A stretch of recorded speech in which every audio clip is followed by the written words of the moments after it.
Good morning, children. We are learning the textual bits of our lesson number 8. As we learn the parts of the sentence like subject, predicate, phrases, and clause. Now, here we shall learn to use the phrasal verbs in sentences.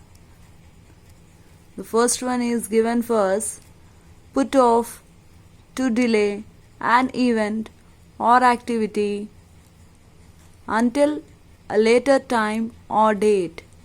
It means put off.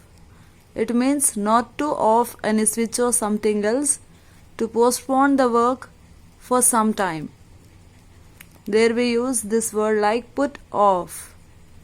Now coming to the next one, put on. Put on means to wear something. For the sentence like, put on, to cover a part of the body with clothes, shoes or makeup. Here, put on means what now? To wear something or to apply something on our body. Coming to put up.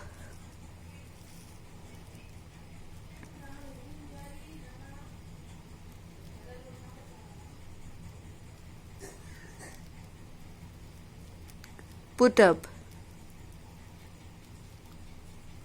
It means to stay temporarily in a place other than one's home.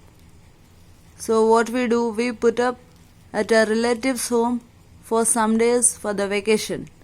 There we can use this type of word like put up.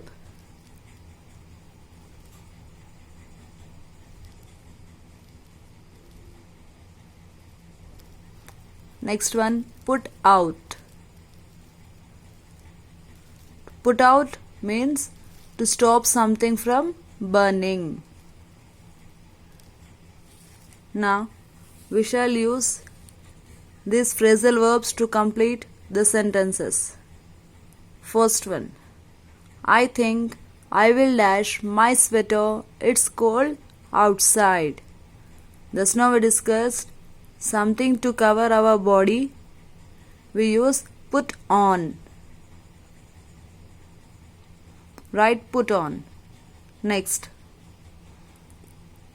sports day has been put off till the rains stop.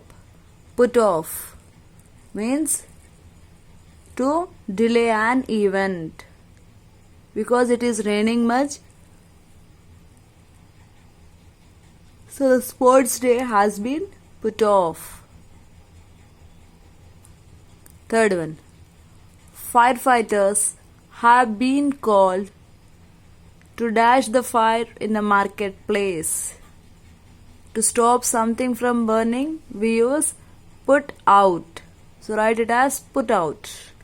Firefighters have been called to put out the fire in the marketplace.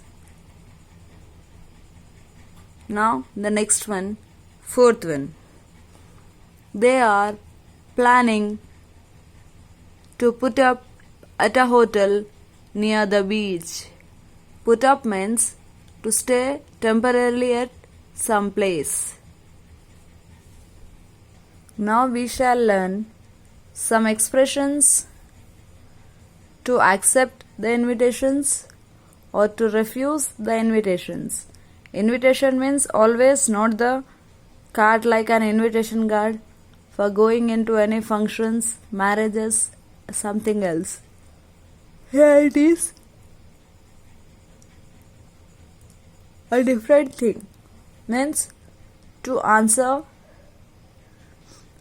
by our views, either accepting it or rejecting it. First one. So we shall learn first about how to invite someone. What about you can ask, or how about you can ask. Then accepting. I would like. Suppose someone asked you, what about your lunch today? Someone asked you. So accepting. Or how about your lunch? So what will you do if you are accepting it? If you are giving answer in a positive way, you will use I would like to or love to. Refusing. Giving the answer in a negative way, I am sorry but I can't eat this curry or rice, something else. You can give the answer in such a way. The remaining types we shall learn in our next class. Hope that everyone understood. Thank you.